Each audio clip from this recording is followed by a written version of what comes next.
good evening, good morning to everyone that is joining. Really appreciate you taking out the time and hearing out. So today, like Kumar pointed out, we will talk about practical guide to build your own large language models. As many of you are aware, since ChatGPT, the world of AI ML have been really put on steroids. So and things are happening in this area every week, maybe even every day. So the idea here is to just palette, and put a structure around what is happening in this world of AI. If someone wants to go about, building their own generative AI or large language models, how to go about it. Just a couple of disclaimers before we start, though. This is not a hands-on tutorial session, so I'll not be opening any notebooks or start coding, nor it is a high-level strategy session where we will talk about high-level implications of AI or responsible uses or any of that. This is somewhere in between where we talk about if you go about building your own large language models, what are the factors to keep in mind, how you go about it, and what steps you should follow. All right, so with that, I'll quickly jump onto my agenda. We'll start with a quick view of the LLM landscape, the large language model landscape, where we are today, what the journey have been so far, and stuff like that. Then we'll go into the meat of the content today. We'll go into to build your own large language models. What are the different stages you go through? What are the different follow? You may have heard this. There are these steps called pre-training, fine-tuning, and reinforcement learning based on human feedback. Then we will go a little bit into fine-tuning versus what we call in-context learning, or it's also called prompt engineering. It's important to understand that because not a lot of time, or not all the times, we are needed to build a large language model ourselves. We can use what exists and cleverly use it to be able to get what we want out of it or build an application around it. And then I'll close the discussions by shortly going through the different infrastructure, architecture, tooling that exists around us, so that it's more of a awareness of what exists out there. And lastly, about when you go about building these models, what are the risk factors that exist, and how do you mitigate them? Permits will take questions. So moving on, a little bit about myself before we delve into. So Kumar gave a nice introduction. Thanks, Kumar. So I'll not go into what my role is and all of that. All I want to say is, have been into the AI/ML data science space for a decade and a half now, and I'm a keen follower of everything that revolves around us in this area.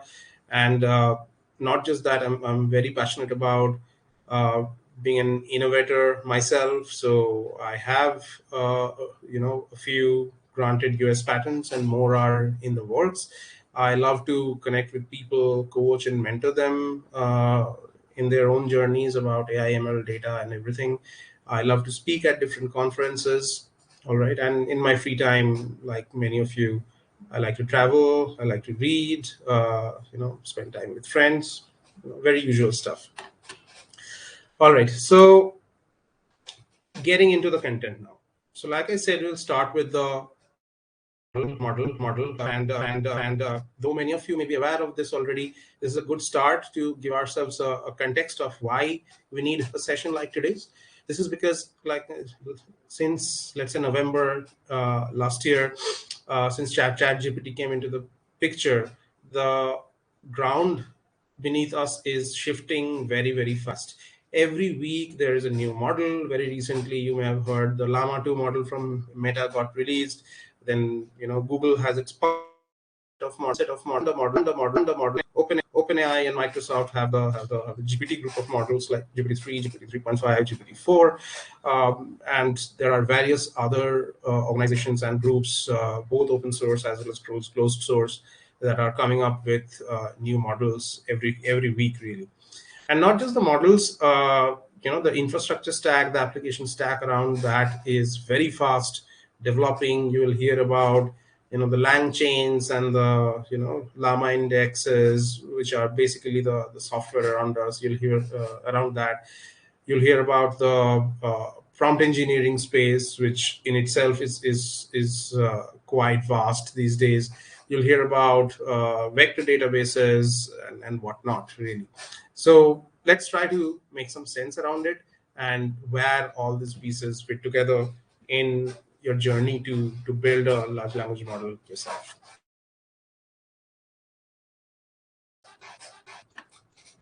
All right. So talking about that, let's go into the evolution of large language models. Let's start there. Okay. So I would say, though today or precisely last 6 to 7 months, things have really started exploding. It's important to understand that these large language models are differently known as foundational models, some even deep neural networks, etc. These are not absolutely new. There are language models, etc., have been around since probably the last 30, 40 years. All right, but I would say the first tipping point that I would call out is when AlexNet was launched, and it was trained on the ImageNet data from Stanford, which was basically curated to create such large language models, especially in the image space, and also used GPUs to produce really scalable and accurate results. And even after that, all right, I wouldn't say we arrived at a what I would call a seminal point. The seminal point actually came in the region of 2017 and 18, when transformers came into the picture. Many of you may have heard about this paper called "Attention is All You Need," which is where transformers arrived at the scene. And this was followed by the BERT and the GPT group of models that were launched in around 2018. And that's where the real commercial applications of large language models started. And that kind of started the juggernaut as we know it today. And uh, Microsoft, OpenAI, Google, they have all been working towards creating something really novel, really massive, all between 2018 and 2022. And we all know in 2022 November, ChatGPT was launched, which basically was, if you like to call it, the explosion or large language models catching the public imagination. And post ChatGPT, which was initially using GPT-3, then GPT-4. We have been seeing really a lot of players getting into the scene and launching new models, new algorithms, new techniques every day. So it's difficult to within our limited scope to go through each and every model that is there, but at least let's give it a try of what are the main groups of models, what or what they are supposed to do. So most of the models that you see in this space today, are largely the general purpose models. And here we will probably focus more on the conversational side or the text-based models rather than the image-based models. Though I'll touch a little bit on that. So on the general purpose models, which are largely on the text area, of course, the GPT-3s and the GPT series is a very familiar name. However, Google's stable of the Palm and the Lambda models also are decently known names there. Meta has got into the scene with the Llama set of models, which they released with a commercial license with Llama 2 launch very recently, a couple of weeks ago. Then DeepMind's Chinchilla, or Anthropic and many other such startups also coming up with these models like GPT Neo X and X Large. All right. Now talking about some of the specific purpose models. So is one model that is in the text space, but very it's niche because they say they focus on the explainability aspect, which is very important in these transformer models. Then Microsoft's GitHub Copilot and the OpenAI Codex models are specially built to generate codes. And then there are domain-specific models like Bloomberg GPT. Sorry about the typo there. Bloomberg GPT and FinGPT, which are adapted to work really well in the banking and financial sector space. And then there is the Med Palm 2, which is a Palm 2's adaptation to the medical data. On the image and audio, you'll hear names like DALI, Midjourney, Stable Diffusion, and in the audio space, you'll have Whisper and Audio LLM. So this is, if you see a new name, just don't get bogged down. People are just launching new models in these spaces every day. It just takes a little bit of maybe following LinkedIn, Twitter to get up to speed with what all models do exist and what you can use, what you cannot use. Right. So let's get to a little deeper into it, which is the meat of our presentation today. About when we talk about LLMs, what does consist a large language model? Number one, and number two, what are the different stages at a high level that one needs to go through to build one? Okay.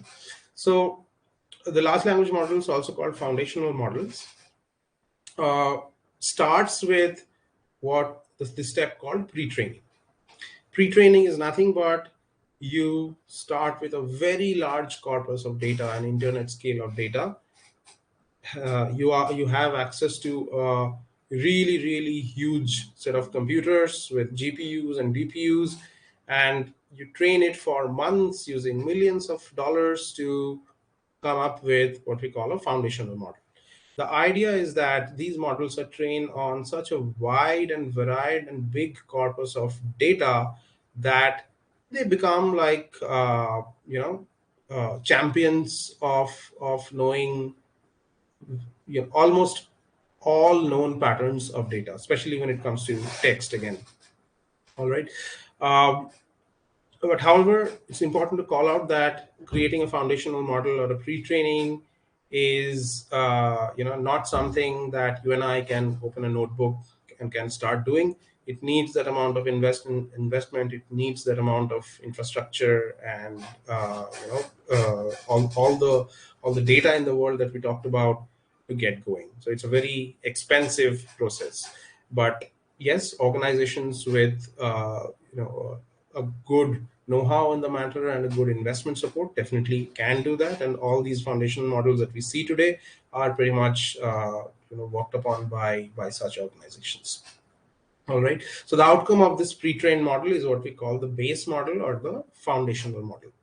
And what it does in the text space is nothing but try to predict the next token. Okay. I'll come to it later what we exactly mean by token. For now, you can just take it as the next word. All right. Now you have the base model. What do you do next? So now this is where people like you and me, or the normal organizations which are not the Googles and the Microsofts and the OpenAIs, come into the picture, where they say that, okay, I want to take a base or a foundational model, but I want to fine tune it, quote unquote, to make it usable for my specific applications or my specific domain. Okay, so what this means is this foundational model will be taken and resident data scientists will work on it to make it more adapted to the specific use case or the specific type of data that you have. All right. So how does it differ from pre-training? Majorly in the way that pre-training is done on terabytes and terabytes of generic data, whereas fine-tuning is done on a less volume of data, but which is really high quality, which is really supervised and created by humans, to which we call ground truth. Okay, this is used to particularly train the final layers of the pre-trained model. All right. So you do not need to go and train the entire model. You're just training, if you know about the neural network architectures, let's say, you only train the final layers and final nodes of the model. All right. However, in essence, it still does the same thing. It is still predicting the next token. Now, after this particular stage, you get what you call the fine-tuned model. All right. Which has all the learnings of the pre-trained model plus the customizations of the fine-tuning stage. Now, the last two, reward modeling and reinforcement learning, I want to call out that these are very much in the research domain yet. Apart from some of these tech giants, other organizations are largely not applying them yet. So it is still maturing, but let me give you an overview of what this means. So reward modeling is essentially to take the output of the fine-tuning model, all right, and then in a sense take it through a process where for every prompt given to the fine-tuned model, every query given to the fine-tuned model, it will have several different outputs. All right, we call it completions, and then it is a method of mapping every prompt to every output and sort of ranking them or giving them a reward based on how good those completions or outputs are. This is again a very human intensive process where one needs to call out if the output 1, 2, 3, 4 against prompt A are ranked in certain orders based on how good they are. All right. And then there is a engineering done on top of it where you design a loss function in a way that the best output, the best completion, which gets, let's say, the highest rank, gets a reward. And you iterate that over that particular thing over and over again so that the best output wins out. This is the conceptual, I would say, construct of reward modeling. And reinforcement learning layer is nothing but once you have this reward model, once you have identified these completions and rewards for each completion, you basically run it through a reinforcement learning and framework where you iterate this over a very large number of corpus and so that he gets more and more and more accurate over time. Okay, so that is how the whole construct works. I hope we understood this overall construct before we go into the details of each level. All right. Now let's see each of these stages one by one with a little bit more detail. Now, in the pre-training stages, as I said, it is the data that is used is really that of internet scale, terabytes of data. If you look at the picture on your top right, this is what I gathered from the State of GPT presentation by Andrea Karpathy. They claimed that GPT-3 was used to train on, and if you calculate that, we would be easily somewhere around that 4.5 to 5 terabytes of data, which will be a combination of normal internet crawl, GitHub Wikipedia papers, and whatnot. All right. So with this large variety, the model was pre-trained, GPT-3. And similarly, if you do a little bit of googling, other models like Palm or Llama 2 had been trained on a very similar, if not larger, volumes of data. All right. However, let's just call out that if you are trying to build a foundational or a pre-trained model which is specific towards a particular task or specific towards a particular domain, you should rather sample your data in a way that data from that particular domain or task is overrepresented. All right. Now let's say you have the data. What do you do after that? What are the steps you take? All right. So the first task, let's say for a text based model, is to convert all these texts into some kind of numeric representation, of course, because models understand numbers. So the first step is basically tokenization, which is nothing but chunks of words. All right. And to give you a perspective, GPT-3 has been trained on 300 billion tokens, and Llama 2 has been trained on 2 trillion tokens. The next thing that one should keep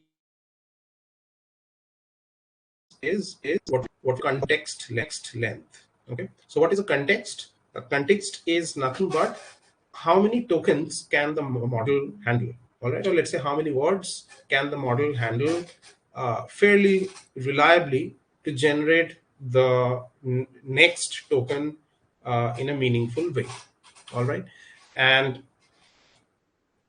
typically it has been seen that the larger the architecture and the size of the model, or basically the larger, the more parameters the model is built on, the better it is usually to handle a longer context.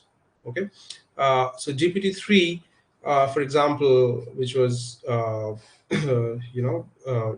has a context length of about 2,000 tokens, whereas GPT-4 has 32,000 tokens. All right, and you will typically see that beyond a certain point, even though let's say the organization that built a model claims that the model can handle X length of context, many a time you will see other papers that challenges that, because on experiment token sizes are, sorry, the context sizes are questionable beyond a certain point. So at a very long token, let's say 32K would probably be a 50-page document.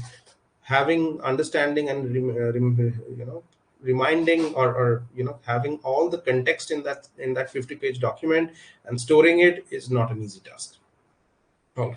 Now, what do you do here in pre-processing? Essentially, you create it in a way that it is using multiple contexts of multiple lengths and trying to predict the next word or the next token, and it iterates again and again and again and again and again until it gets better and better at predicting the next to where the accuracies or the qualities are really impeccable. So just to give you an idea, predictions, the next token predictions start making sense only after 30 to 50,000 iterations. And here I'm only talking about just the next token. All right, predicting an entire text or an entire paragraph means that every next token need to be coherent with the previous token to make that entire paragraph, which takes an even further amount of iterations to get it correct. All right, so just to give some other technological background around that, this is not done on simple CPUs. For example, GPT-3 were trained on thousands of GPUs for months, and obviously it took millions of dollars. Okay, Google these days are using TPUs, and I'm sure many new of such technology is going to come our way very soon. All right, so that was all about pre-training, okay, where you create what you call the foundational model. Now, once you have the foundational model, you go which is called fine tuning. Okay, fine tuning is, like I said, a user or another organization takes the foundational model and tries to adapt it to the particular use case or particular data that I have at hand. So it could be a chatbot, it could be domain based, like a BFSI, etc. So just to give you some examples, you can look at the right of the screen. Some specific adaptations would be that a model is specialized to do classification or Q&A or entity recognition generation, or it could be domain based, for example, specially adapted to BFSI, legal, medical, etc., etc. All right, or it could even be more, for a BFSI organization, it could even be very specific. Like let's take this as an example of a bank. It can be adapted to work really well in the commercial lending space, for example. Or let's to take an example of insurance. Maybe a model can be used to really adapt well to the medical event rather than anything else. So with that understanding, let's take a look at how it is done. The overall construct is something similar to pre-training, but like I said, the way it is designed, fine-tuning is designed, is slightly different. How? Of course, you do not need that internet scale of data, but what you need is a lower volume, which may be in the regions of tens to hundreds of thousands of tokens. But it has to be really high quality, and it has to be curated by humans to what the model can be used to be fine tuned. So let's give an example. You take a foundational model, let's say, which is good at you know let's say question and answers. All right. Now, to adapt it to a particular domain, you have to prepare that corpus of data for fine tuning, which are question and answers, let's say, specific to your domains. That, let's say, if customer questions about a particular banking product, your fine tuning data should be around that. Not just that, in order to supervise this, you have to create quite a bit of ground truth as well. So by ground truth, I mean that the users will have to, let's say for example, you're predicting the you're generating an answer to a particular question. Somebody will need to look at that answer and say that, okay, I agree or I disagree, or for that matter, to make it even more complicated, somebody needs to say, okay, to this question, this answer generated by the model may or may not be the best answer. Here is what I feel is the best answer. And such kind of ground truths need to be created at scale, which is a very expensive process. And then the model outputs evaluate those ground truths, and you need to iterate this process again and again and again until it gets nearer to what the human annotator or the labeler considers to be an acceptable or a good result. Okay. um, so for those that are familiar with the I would say machine learning or even deep learning architectures, to give a little bit of tech jargon, this is nothing but transfer learning. All right. So for language models, the way to say it is, typically the attention layers, or which is basically the initial layers of the model, are quote unquote frozen. However, the process is to make sure that the final layers, or what's called the embedding layers, they are retrained to do perform better on the new task. All right. And this is not just the end of it. There are many other fine-tuning aspects around it, which is similar to any other deep learning, machine learning use cases, which is about regularizing it to avoid overfitting, or you need to keep evaluating against a validation set, which all is a very standard thing to do in any machine learning use cases. All right. A couple of considerations which is coming up in this with the advent of large language models in this area of fine-tuning. Number one, there's a concept called catastrophic forgetting, which basically has to do with this technical area called learning rate. Okay. If your learning rate of the models, which is at what rate the model is learning new, I would say, new concepts or new ways to or adapting to the new use cases in this fine tuning stage. If it is too high, then you have this risk called catastrophic forgetting, which is to say that the model tends to forget earned and learns only what it is making what we're making it to learn in the fine tuning phase, which is not exactly what we would want, right? Because the whole idea of using a pre-trained model is so that it retains what it learned in that phase. And lastly, resource management is definitely coming up to be a big area. And for example, uh, how you can make these fine-tuning processes really fun, less resources and GPUs. There's this parameter efficient fine-tuning, or PEFT, which is really becoming popular these days. And just at a very high level, it means that not all the parameters of the model will be trained during the fine-tuning stage. Only specific parameters will be trained, but keeping in mind that the accuracy is not impacted. So I'll pause there for a second. Let's see. There are quite a few questions coming in. Let's pick them up at the end. But glad you are, you know, finding it interesting in the questions. Okay, all right. To go to the last couple of stages, or or RLHF, reinforcement learning based on human feedback, which constitutes really reward model modeling followed by reinforcement learning. I'll give you a quick overview into what this means. All right, like I said, in the reward modeling phase, you take the fine-tuned model, you make it to create quite a few completions given a set of prompts, and then you basically do the engineering around it so that you can compare the different completions given a particular prompt. So if you look at the picture on the right, and again, I have taken it from the State of GPT presentation from Andrea Karpathy.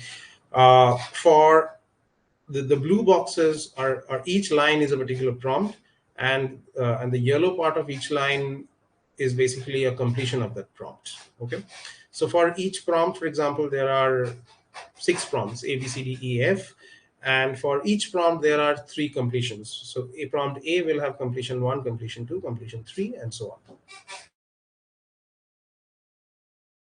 Now for prompt completion combination, what this step does is a reward, assign a reward, essentially a reward token.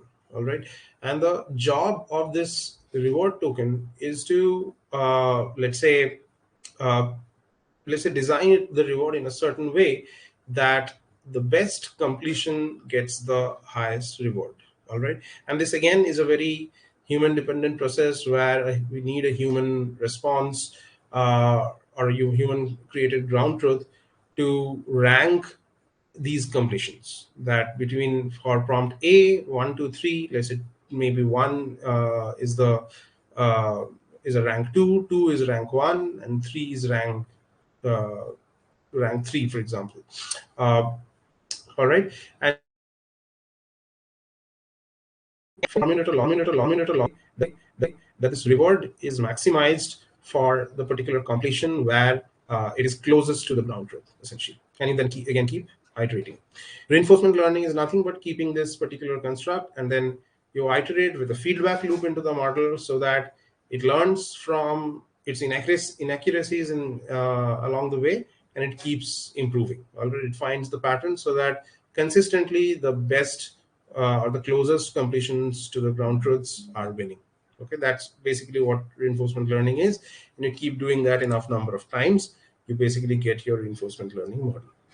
This is, however, easier said than done, because designing these particular constructs of what is a reward, how do you formulate the loss function, is easier said than done. And this is very much into the research phase till date. All right, so that was about the different stages of LLM. Okay. Uh, so hopefully that was clear broadly what is required to build your own LLMs. Okay, which is where we started. Now let us go a little bit deeper into the some of the other areas. Okay, many of you may have heard of this term called prompt engineering. Now you may be wondering, where does prompt engineering come into place in what we just talked about? And that is exactly the construct where you should start. All right, so prompts it's also called in context learning. In its basic construct, is nothing but you take an LLM and you find different intelligent and clever ways to interact with that model to give you the best answers or the best outcomes that you want.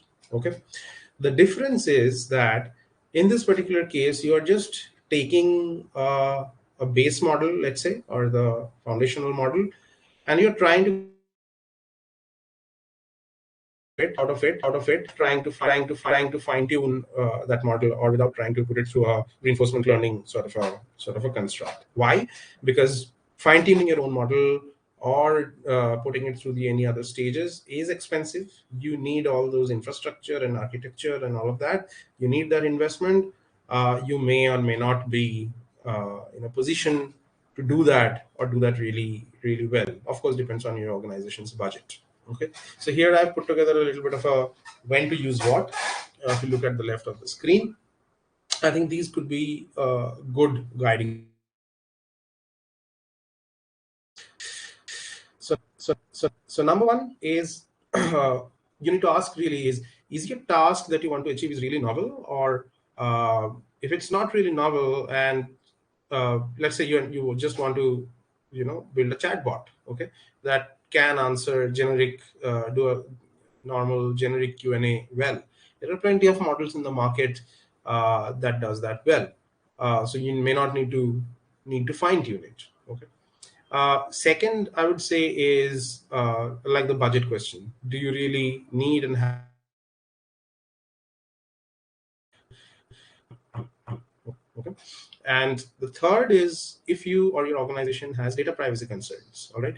Because especially in those cases where you're using the large language models directly by API calls rather than downloading that foundational model in your systems, you are exposing your data to that model. Okay, so each query that you are passing on is basically exposing that to your to that API. So there's a privacy concern that it may be leaked. You may be leaking PII or any other such other information. So if that is the case, then maybe you directly download the foundational model and fine tune it. But otherwise, using in any other cases, using in context learning is just fine. And there's a very elaborate set of engineering layers that is evolving around in context learning.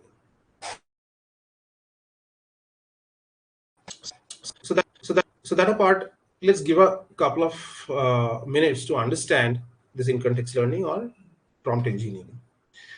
So large language models essentially are nothing but they are trained to predict the next token, right?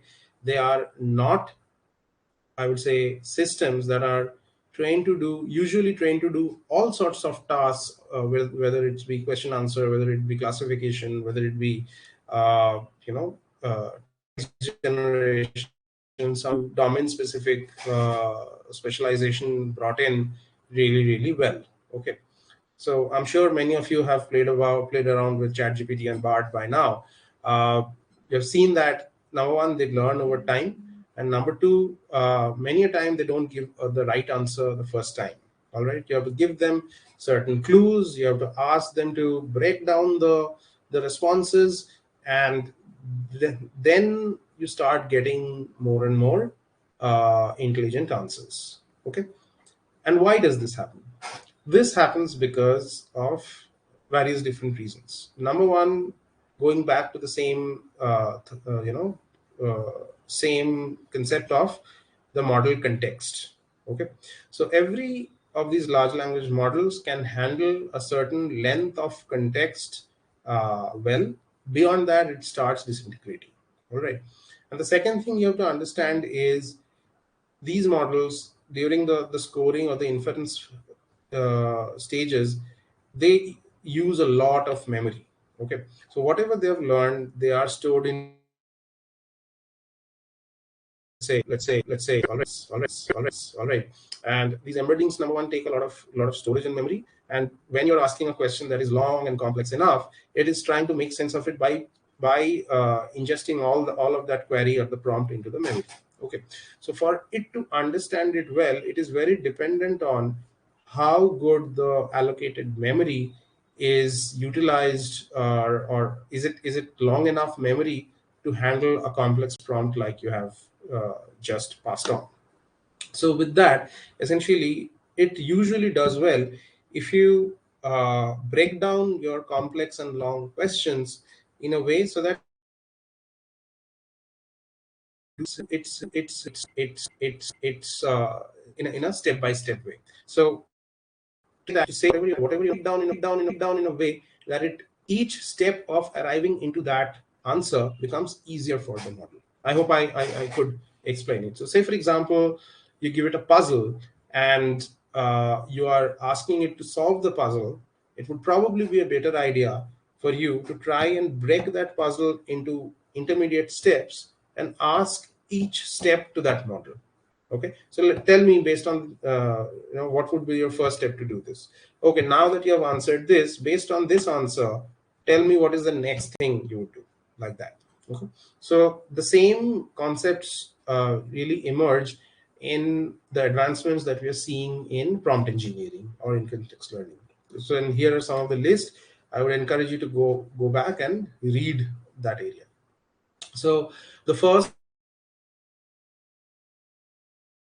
the most called the zero shot or the few shot learning. Zero shot learning is about when you ask the model one question and it gives you the perfect answer in the very first shot. It is usually it usually happens when you ask it to, let's say, write a poem, or if you ask it very simple, straightforward questions. Few shot learning is when you engage into an interaction with the model. All right, you ask it, it gives an answer. All right, you sort of challenge it back or gives it more information for step two, and then it answers you back. So say, for example, if you're asking a chat gpt that, okay, do a stock analysis for this particular stock and tell me buy or not. It helps if you break it down into saying, okay, what were the let's say last 3 years or 5 years of performance of this. Or let's say, for example, now that I give you the performance data, the stock performance data, can you break it down into certain aspects, and then you interact with that model to make it give you a logical answer. And then there are various forms of that.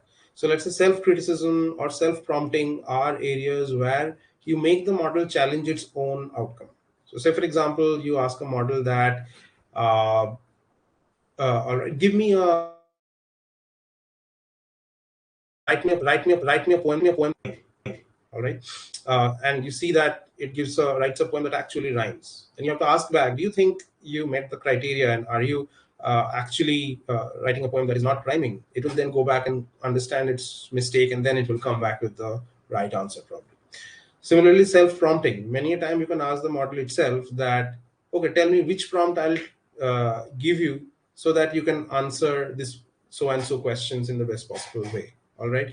And then there is chain of thoughts. Chain of thoughts is nothing but what I described a little earlier. You break down the prompts into more manageable, smaller but logical steps. For that, you're guiding the model to share its chain of thoughts while getting to an answer. I'll not go through that whole list, and there are at least 10 more in but go back and do your reading into the different prompt engineering techniques. And not just these prompt engineering techniques, there are a whole lot of softwares that are built around prompt engineering for someone to interact with the models. All right, so you may have heard about the lang chains, which is nothing but a chain to put together many different models together to get to a final task. There are llama index, semantic kernel, AutoGPT, instruct gpt, and so many other tools available right now in the market to help you build an application around an LLM to get to a final task. I mean, we do not have time to get into this area today, but again, you to go eat. All right, moving on. So now that we understand, how typically large language models are built, what are the steps involved, whether you should build one or rather prompt engineer, let's try and demystify the area that we started with, which is, okay, how the entire ecosystem is evolving and what are the different, things that we should be aware of. Okay, and trust me, this area is changing by the day, by the week, so this may not be a very comprehensive view, but I will try to give you a overview of it. So obviously there's a lot of work that is going on in terms of designing the pipeline. Okay, there could be data pipelines, there could be MLOps pipelines that are designed around it. Okay, and also in terms of large language models need a lot of supervision and a lot of human, I would say, human eye to see they're really what they're doing. So all these pipelines, monitoring, these are all coming to be a very important area. So if you see whatever is there in data pipelines, orchestration, all right, or logging, LLM ops, or monitoring, these are everything that kind of focus on that particular area. But how you essentially serve and monitor a model, be it data, be it model, be it the prompts, etc. Uh, the second is you can think about are the to make it more make make it scalable, to use less energy, less resource, and all of that. Okay, so that area is where sometimes vector databases come into picture. That area is where you hear of areas like quantization, distillation, which makes sure that there is a model that is not very large in terms of parameters, etc., but it still does a good job in what is expected to do. All right, distilled and quantized version of these models are typically available. And in vector databases, you will hear about the pine cones and the chroma DBs and the VV8s. And there are many interesting applications of vector databases. One of them being that you may want to use vector databases in a way that the different what the model embeddings can be stored in the vector database, and the actual inferencing can be done through the vector were asked before. The embeddings of that query is stored in the vector database, so that same query need not hit the actual LLM for a result generation. Again, that answer can be given directly from the vector database. All right. Then there are concepts of model hubs and API hubs. So obviously OpenAI or GCP's Vertex AI, these are nothing but different API libraries where you can call pre-trained models. But then Hugging Face and GCP Model Gardens, these are examples of model hubs where there is a centralized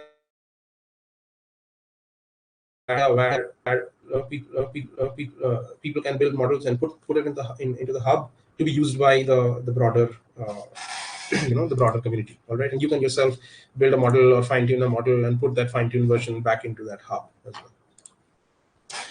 All right, last slide. However, given all of this, like every other AI/ML, models and systems, there are risk factors that we need to be aware of. At a high level, I have put this into these four buckets, starting with the privacy and copyright implications. As you know, many of these models have scraped data from the internet. For example, GPT-3s and 4s. There may be a copyright violation sort of a scenario where it has learned from a copyrighted material that it is not supposed to, and when it is making a prediction, it tends to use that copyrighted data or sometimes even pass on sensitive data like PII without putting in a lot of filters. All right, which is a real danger if you are using it from a commercial standpoint, and you can be sued. So there are various ways to mitigate that, like scrubbing that pre-training data from PIIs, or various other technical I would say advancements are coming our way as well. One of them is called this differentially private fine tuning, which is to deliberately add some noise so that the model slightly gets confused in terms of when it's asked a particular question that is asking it to share PIIs, etc. It does not end up sharing exactly the PII, but it is able to mask it. Then hallucination is a very hot topic these days, and hallucination can lead to reputational risks for organizations if not controlled.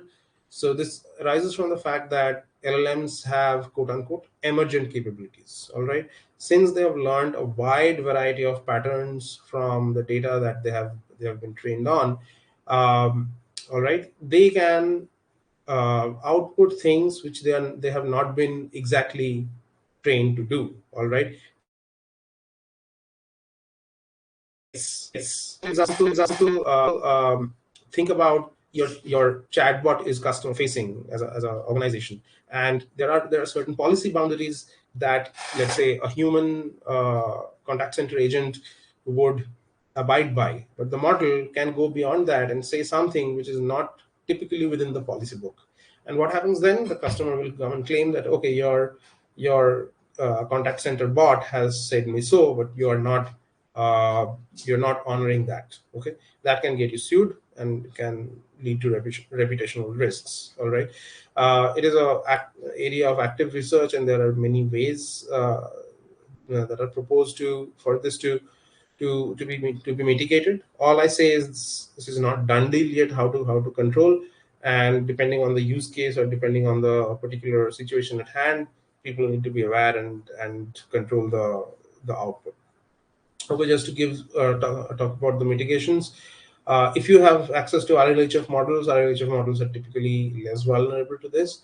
Um, when prompting, try to engineer the prompts in a way that they do not ask questions that might get you into a trap of answering beyond your limits. So always do the engineering so that you break your prompts into smaller logical questions and so on. And there is a concept of grounding, which is where the models can be grounded not to say certain things at all. For example, PIIs, if you feel that your answer is a PII, just don't share.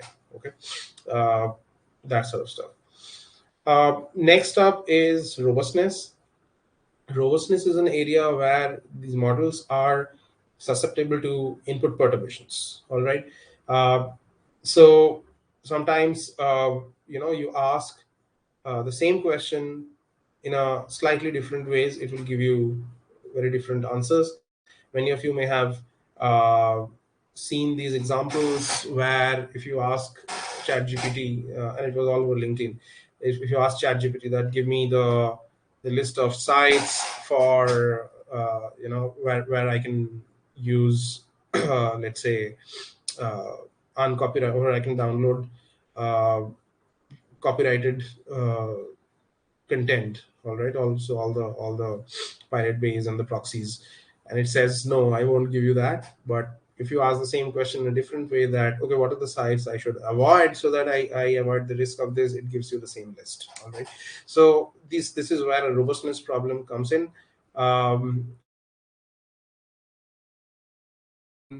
there is various ways to handle that, still in discussions and still in research. But just to let you know that this is something that we need to get better at in the LLM space. Lastly, security, no brainer. New cybersecurity challenges are coming every day to the LLMs, which we all are learning, and we are trying to the community is trying to get better at mitigating that. Some examples will be what we call prompt injection, prompting. You deliberately ask malicious questions so that the model is forced to give you a wrong answer or a harmful answer. For example, the way it happens is because it is unstructured data, the model really cannot differentiate between what is a data that it should work on versus what is the user question. All right, necessarily. So sometimes if you uh, pass on in that the model gets confused on that whether this is a query or an instruction or is this a data. All right, then it gets confused and it sometimes gives you answers that it should not. All right, so that's called a prompt injection. I would say adversarial attack. And similarly, there is data poisoning as well. If you keep using the, I would say, chain of thought and the few shot prompt engineering, and you keep feeding wrong data to the model, it might learn from that wrong data and give you a wrong answer. So these are some real challenges that are there, and various coming up every week to mitigate some of these as they come up. All right, so just be aware of what is happening around you rather than going blindly and deploying your models. You need to be really careful about some of these pitfalls. All right, I know I that was about it from my side. Thanks for listening in patiently. Yeah, good. I think there's a question on how's the validation done on the generated text in LLMs. This is really no different from how validations are done in in the NLP space today, even without LLMs, right? First of all, largely you have to ground it. You have to create your ground truths, like I said, and you validate against it. And then, of course, like any ML models, even NLP or structured data, you create multiple, test and validation samples, and you validate against it. Only that for NLP, I would particularly say that, and for LLMs, given the particular use case context, you have to do it. There has to be a human component in it.